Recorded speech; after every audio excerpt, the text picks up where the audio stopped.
The King in Yellow by Robert W. Chambers. A Robin Reads audiobook. Subscribe for more audiobooks. If you enjoy this audiobook and would like to support the channel, please consider liking, giving a super thanks, or becoming a channel member. In the Court of the Dragon. O thou who burn'st in heart for those who burn in hell, whose fires thyself shall feed in turn, how long be crying, mercy on them, God? Why, who art thou to teach and he to learn? In the church of San Barnabé, vespers were over. The clergy left the altar, the little choir boys flocked across the chancel and settled in the stalls. A Suisse in rich uniform marched down the south aisle, sounding his staff at every fourth step on the stone pavement. Behind him came that eloquent preacher and good man, Monseigneur C. My chair was near the chancel rail. I now turned toward the west end of the church. The other people between the altar and the pulpit turned too. There was a little scraping and rustling while the congregation seated itself again. The preacher mounted the pulpit stairs, and the organ voluntary ceased. I had always found the organ playing at San Barnabé highly interesting. Learned and scientific it was, too much so for my small knowledge, but expressing a vivid, if cold, intelligence. Moreover, it possessed the French quality of taste. Taste reigned supreme, self-controlled, dignified, and reticent. Today, however, from the first chord I had felt a change for the worse, a sinister change. During Vespers it had chiefly been the chancel organ which supported the beautiful choir, but now and again, quite wantonly as it seemed, from the west gallery where the great organ stands, a heavy hand had struck across the church at the serene peace of those clear voices.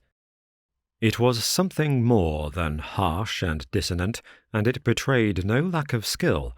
As it recurred again and again, it set me thinking of what my architect's books say about the custom in early times to consecrate the choir as soon as it was built, and that the nave, being finished sometimes half a century later, often did not get any blessing at all. I wondered idly if that had been the case at San Barnabé, and whether something not usually supposed to be at home in a Christian church might have entered undetected and taken possession of the west gallery. I had read of such things happening too, but not in works on architecture. Then I remembered that San Barnabé was not much more than 100 years old, and smiled at the incongruous association of medieval superstitions with that cheerful little piece of 18th century rococo. But now vespers were over, and there should have followed a few quiet chords, fit to accompany meditation, while we waited for the sermon. Instead of that, the discord at the lower end of the church broke out with the departure of the clergy, as if now nothing could control it. I belong to those children of an older and simpler generation who do not love to seek for psychological subtleties in art, and I have ever refused to find in music anything more than melody and harmony. But I felt that in the labyrinth of sounds now issuing from that instrument there was something being hunted. Up and down the pedals chased him, while the manuals blared approval. Poor devil! Whoever he was, there seemed small hope of escape. My nervous annoyance changed to anger. Who was doing this? How dare he play like that in the midst of divine service? I glanced at the people near me. Not one appeared to be the least disturbed. The placid brows of the kneeling nuns, still turned towards the altar, lost none of their devout abstraction under the pale shadow of their white headdress. The fashionable lady beside me was looking expectantly at Monseigneur C. For all her face betrayed, the organ might have been singing an Ave Maria. But now, at last, the preacher had made the sign of the cross and commanded silence. I turned to him gladly. Thus far I had not found the rest I had counted on when I entered San Barnabé that afternoon. I was worn out by 3 nights of physical suffering and mental trouble. The last had been the worst, and it was an exhausted body and a mind benumbed and yet acutely sensitive which I had brought to my favourite church for healing. For I had been reading The King in Yellow. The sun ariseth, they gather themselves together, and lay them down in their dens. Monseigneur C. delivered his text in a calm voice, glancing quietly over the congregation. My eyes turned, I knew not why, toward the lower end of the church. The organist was coming from behind his pipes, and passing along the gallery on his way out, I saw him disappear by a small door that leads to some stairs which descend directly to the street. He was a slender man, and his face was as white as his coat was black. Good riddance, I thought, with your wicked music. I hope your assistant will play the closing voluntary. With a feeling of relief, with a deep, calm feeling of relief, I turned back to the mild face in the pulpit and settled myself to listen. Here, at last, was the ease of mind I longed for. "My children," said the preacher, "one truth the human soul finds hardest of all to learn, that it has nothing to fear. It can never be made to see that nothing can really harm it." Curious doctrine, I thought, for a Catholic priest. Let us see how he will reconcile that with the Fathers. "Nothing can really harm the soul," he went on, in his coolest, clearest tones, "because—" But I never heard the rest. My eye left his face, I knew not for what reason, and sought the lower end of the church. The same man was coming out from behind the organ, and was passing along the gallery the same way. But there had not been time for him to return, and if he had returned, I must have seen him. I felt a faint chill, and my heart sank, and yet his going and coming were no affair of mine. I looked at him. I could not look away from his black figure and his white face. When he was exactly opposite to me, he turned and sent across the church, straight into my eyes, a look of hate, intense and deadly. I have never seen any other like it. Would to God I might never see it again. Then he disappeared by the same door through which I had watched him depart less than 60 seconds before. I sat and tried to collect my thoughts. My first sensation was like that of a very young child badly hurt, when it catches its breath before crying out. To suddenly find myself the object of such hatred was exquisitely painful, and this man was an utter stranger. Why should he hate me so? Me, whom he had never seen before? For the moment all other sensation was merged in this one pang. Even fear was subordinate to grief, and for that moment I never doubted. But in the next I began to reason, and a sense of the incongruous came to my aid. As I have said, St. Barnabé is a modern church. It is small and well lighted. One sees all over it almost at a glance. The organ gallery gets a strong white light from a row of long windows in the clerestory, which have not even coloured glass. The pulpit being in the middle of the church, it followed that, when I was turned toward it, whatever moved at the west end could not fail to attract my eye. When the organist passed, it was no wonder that I saw him. I had simply miscalculated the interval between his first and his second passing. He had come in that last time by the other side door. As for the look which had so upset me, there had been no such thing, and I was a nervous fool. I looked about. This was a likely place to harbour supernatural horrors. That clear-cut, reasonable face of Monseigneur C., his collected manner and easy, graceful gestures, were they not just a little discouraging to the notion of a gruesome mystery? I glanced above his head, and almost laughed. That fly-away lady supporting one corner of the pulpit canopy, which looked like a fringed damask tablecloth in a high wind, at the first attempt of a basilisk to pose up there in the organ loft, she would point her gold trumpet at him and puff him out of existence. I laughed to myself over this conceit, which at the time I thought very amusing, and sat and chaffed myself and everything else, from the old harpy outside the railing, who had made me pay 10 centimes for my chair before she would let me in. She was more like a basilisk, I told myself, than was my organist with the anemic complexion. From that grim old dame to, yes, alas, Monseigneur C. himself.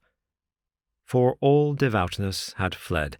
I had never yet done such a thing in my life, but now I felt a desire to mock. As for the sermon, I could not hear a word of it for the jingle in my ears of "The skirts of St. Paul has reached, having preached us those 6 Lent lectures, more unctuous than ever he preached," keeping time to the most fantastic and irreverent thoughts. It was no use to sit there any longer. I must get out of doors and shake myself free from this hateful mood. I knew the rudeness I was committing, but still I rose and left the church. A spring sun was shining on the Rue Saint-Honoré as I ran down the church steps. On one corner stood a barrow full of yellow jonquils, pale violets from the Riviera, dark Russian violets, and white Roman hyacinths in a golden cloud of mimosa. The street was full of Sunday pleasure-seekers. I swung my cane and laughed with the rest. Someone overtook and passed me. He never turned, but there was the same deadly malignity in his white profile that there had been in his eyes. I watched him as long as I could see him. His lithe back expressed the same menace. Every step that carried him away from me seemed to bear him on some errand connected with my destruction. I was creeping along, my feet almost refusing to move. There began to dawn in me a sense of responsibility for something long forgotten. It began to seem as if I deserved that which he threatened. It reached a long way back, a long, long way back. It had lain dormant all these years. It was there, though, and presently it would rise and confront me. But I would try to escape, and I stumbled as best I could into the Rue de Rivoli, across the Place de la Concorde, and onto the quay. I looked with sick eyes upon the sun, shining through the white foam of the fountain, pouring over the backs of the dusky bronze river gods, on the far-away arc, a structure of amethyst mist, on the countless vistas of grey stems and bare branches faintly green. Then I saw him again, coming down one of the chestnut alleys of the Cours la Reine. I left the riverside, plunged blindly across to the Champs-Élysées, and turned toward the Arc. The setting sun was sending its rays along the green sward of the Rond-Point. In the full glow he sat on a bench, children and young mothers all about him. He was nothing but a Sunday lounger, like the others, like myself. I said the words almost aloud, and all the while I gazed on the malignant hatred of his face. But he was not looking at me. I crept past and dragged my leaden feet up the avenue. I knew that every time I met him brought him nearer to the accomplishment of his purpose and my fate. And still I tried to save myself. The last rays of sunset were pouring through the great arc. I passed under it and met him face to face. I had left him far down the Champs-Élysées, and yet he came in with a stream of people who were returning from the Bois de Boulogne. He came so close that he brushed me. His slender frame felt like iron inside its loose black covering. He showed no signs of haste, nor of fatigue, nor of any human feeling. His whole being expressed one thing, the will and the power to work me evil. In anguish I watched him where he went down the broad, crowded avenue that was all flashing with wheels and the trappings of horses and the helmets of the Garde Républicaine. He was soon lost to sight. Then I turned and fled, into the Bois and far out beyond it. I know not where I went, but after a long while, as it seemed to me, night had fallen, and I found myself sitting at a table before a small café. I had wandered back into the Bois. It was hours now since I had seen him. Physical fatigue and mental suffering had left me no power to think or feel. I was tired, so tired. I longed to hide away in my own den. I resolved to go home, but that was a long way off. I live in the Court of the Dragon, a narrow passage that leads from the Rue de Rennes to the Rue du Dragon. It is an impasse, traversable only for foot passengers. Over the entrance on the Rue de Rennes is a balcony supported by an iron dragon.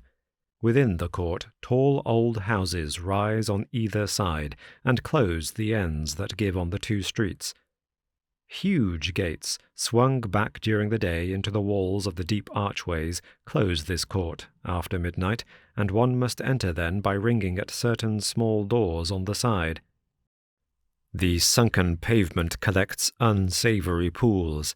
Steep stairways pitch down to doors that open on the court. The ground floors are occupied by shops of second-hand dealers and by iron workers. All day long the place rings with the clink of hammers and the clang of metal bars. Unsavoury as it is below, there is cheerfulness and comfort and hard, honest work above. 5 flights up are the ateliers of architects and painters and the hiding places of middle-aged students like myself who want to live alone. When I first came here to live, I was young and not alone. I had to walk a while before any conveyance appeared, but at last, when I had almost reached the Arc de Triomphe again, an empty cab came along and I took it. From the Arc to the Rue de Rennes is a drive of more than half an hour, especially when one is conveyed by a tired cab-horse that has been at the mercy of Sunday fete-makers. There had been time, before I passed under the dragon's wings, to meet my enemy over and over again, but I never saw him once, and now refuge was close at hand. Before the wide gateway, a small mob of children were playing. Our concierge and his wife walked among them with their black poodle, keeping order. Some couples were waltzing on the sidewalk. I returned their greetings and hurried in. All the inhabitants of the court had trooped out into the street. The place was quite deserted, lighted by a few lanterns hung up high, in which the gas burned dimly. My apartment was at the top of a house, halfway down the court, reached by a staircase that descended almost onto the street, with only a bit of passageway intervening. I set my foot on the threshold of the open door. The friendly old ruinous stairs rose before me, leading up to rest and shelter. Looking back over my right shoulder, I saw him 10 paces off. He must have entered the court with me. He was coming straight on, neither slowly nor swiftly, but straight on to me, and now he was looking at me. For the first time since our eyes encountered across the church, they met now again, and I knew that the time had come. Retreating backward down the court, I faced him. I meant to escape by the entrance on the Rue du Dragon. His eyes told me that I never should escape. It seemed ages while we were going, I retreating, he advancing, down the court in perfect silence. But at last I felt the shadow of the archway, and the next step brought me within it. I had meant to turn here and spring through into the street, but the shadow was not that of an archway, it was that of a vault. The great doors on the Rue du Dragon were closed. I felt this by the blackness which surrounded me, and at the same instant I read it in his face. How his face gleamed in the darkness, drawing swiftly nearer. The deep vaults, the huge closed doors, their cold iron clamps were all on his side. The thing which he had threatened had arrived. It gathered and bore down on me from the fathomless shadows. The point from which it would strike was his infernal eyes. Hopeless, I set my back against the barred doors and defied him. There was a scraping of chairs on the stone floor and a rustling as the congregation rose. I could hear the Suisse's staff in the south aisle preceding Monseigneur C. to the sacristy.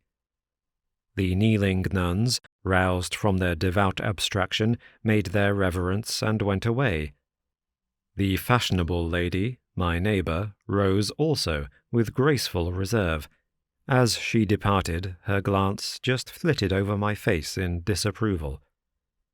Half dead, or so it seemed to me, yet intensely alive to every trifle, I sat among the leisurely moving crowd, then rose too and went toward the door. I had slept through the sermon. Had I slept through the sermon? I looked up and saw him passing along the gallery to his place. Only his side I saw. The thin, bent arm in its black covering looked like one of those devilish, nameless instruments which lie in the disused torture chambers of medieval castles. But I had escaped him, though his eyes had said I should not. Had I escaped him? That which gave him the power over me came back out of oblivion, where I had hoped to keep it, for I knew him now. Death and the awful abode of lost souls, whither my weakness long ago had sent him, they had changed him for every other eye, but not for mine. I had recognized him almost from the first. I had never doubted what he was come to do, and now I knew, while my body sat safe in the cheerful little church, he had been hunting my soul in the court of the dragon. I crept to the door. The organ broke out overhead with a blare. A dazzling light filled the church, blotting the altar from my eyes.